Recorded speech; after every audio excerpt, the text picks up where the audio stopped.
আচ্ছা রাকিব সাহেব, আপনার কাছে আমার একটা প্রশ্ন। রাজশাহী মহানগর ছাত্র দলের যে যুগ্ম আহ্বায়ক হয়েছে আবু কালাম আজাদ তপন, সে ছিল একজন থানার নেতা। থানার নেতা থেকে এখন মহানগরের নেতা হয়েছে। আপনার অনুভূতিটা কি একটু জানাবেন? আচ্ছা, সর্বপ্রথম বা সর্বোপরি আমি আল্লাহর শুকরিয়া আদায় করতে চাই।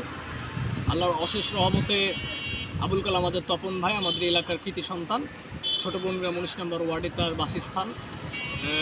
তিনি মানে এক কথায় যে এমন একজন সাহসী নেতা ছিলেন, বা নির্ভয় থেকে রাজপথে লড়াই করেছেন। 17 বছর আওয়ামী দুঃশাসনের বিরুদ্ধে তিনি রাজপথে সবসময় সোচ্চার ছিলেন, এবং তিনি জেল জুলুম অত্যাচার সহ আরও বিভিন্ন ধরনের হয়রানির শিকার হয়েছেন। তিনি এই যে চন্দ্রিমা থানা থাকা অবস্থায় তিনি চন্দ্রিমা থানা ছাত্রদলের আহ্বায়ক ছিলেন। এখান থেকে মহানগরের যাত্রা অবশ্যই বেশ কঠিন ছিল তার পক্ষে। তবে এইটুকু আমাদের বিশ্বাস ছিল যে উনি যে পরিমাণ ত্যাগ দলের জন্য করে গেছেন বা করেছেন বা করছেন রানিয়েও, তো তার এই ত্যাগের বিনিময়ে তিনি একজন মানে গণমানুষের নেতা হয়ে উঠেছিলেন।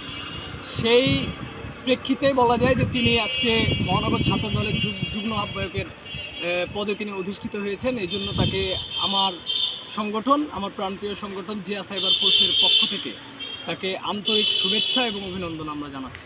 আচ্ছা, আমরা আরেকটা কথা আমরা আপনার কাছে জানতে চাই যে আবু কালাম আজাদ তপন সে মহানগরের নেতা হয়েছে, তো আগামীতে তার কি কোনো 19 নং ওয়ার্ড থেকে কি কোনো কাউন্সিলর নির্বাচন করার কোনো পরিকল্পনা আছে কি না? ইনশাল্লাহ আমি তার খুব কাছের ছোট ভাই একজন। আমি এই বিষয়ে যতটুকু আমি জানি, হ্যাঁ ইনশাল্লাহ উনি হয়তো করবেন।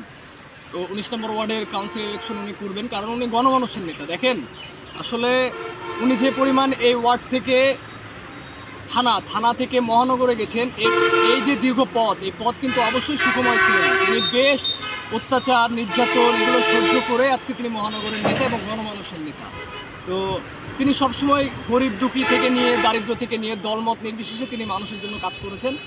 আমরা এলাকাবাসী, আমরা নিজেরাও চাই যে উনি 19 নম্বর ওয়ার্ড থেকে কাউন্সিলর ইলেকশনটা তিনি যাতে করেন, এবং শুধু ইলেকশনই না, ইনশাল্লাহ আমার বিশ্বাস যে উনি যদি ইলেকশন করেন, কাউন্সিলর ইলেকশন, তাহলে ইনশাল্লাহ বিপুল ভোটে উনি জয়লাভ করবেন, এবং আমাদের 19 নম্বর ওয়ার্ডকে একটি রোল মডেল হিসেবে, রাজশাহী 30টা ওয়ার্ডের ভিতরে একটি ওয়ার্ড যেটি 19 নম্বর ওয়ার্ড, সেটিকে একটি রোল মডেল হিসেবে প্রতিষ্ঠিত করবেন। এটাই আমাদের আশা, এটাই আমাদের প্রত্যাশা তার। আচ্ছা, আমরা আরেকটা বিষয় আপনার কাছে জানতে চাই যে বিগত 17 বছর আওয়ামী লীগ সরকার থাকাকালীন যে নির্যাতনের শিকার হয়েছিলেন, এবং 5 আগস্টে যে ঘটনাটা ঘটেছিল, সেই 5 আগস্টে ছাত্র দলের পক্ষ থেকে আবু কালাম আজাদের ছাত্র আন্দোলনে একটা মেন ভূমিকাই বলা যায়, একটা ভূমিকা ছিল ভালো। এই ভূমিকাটা কিভাবে যাত্রাটা ছিল একটু বলবেন?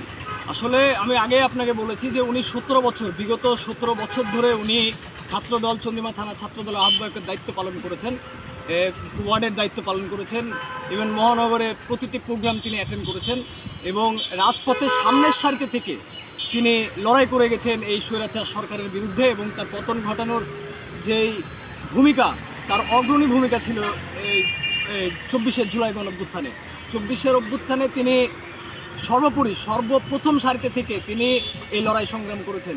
বিশেষ করে 5ই আগস্টে তিনি নিজের রক্ত দিয়ে তিনি এই স্বৈরাচারের পতন ঘটিয়েছেন। আমার বিশ্বাস এটা, কারণ তিনি জুলাইয়ের যদি মামলা থাকে, যে 3 জন আসামি যদি থাকে, প্রথম যে মামলাগুলো হয়, সে মামলাগুলোর ভিতরে তপন ভাই ছিল অন্যতম, তার নামেও মামলা ছিল।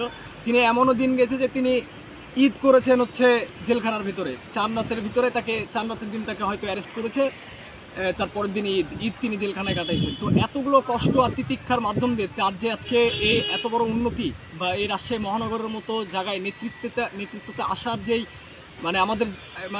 আমাদের যে অনুভূতি, এই অনুভূতি আমরা ভাষায় প্রকাশ করতে পারবো না। আমরা অত্যন্ত বেশি খুশি, এবং এবার ইনশাল্লাহ রাজশাহী মহানগর শিক্ষিত নেতৃত্বর মাধ্যম দিয়েই ছাত্রদল গঠিত হয়েছে।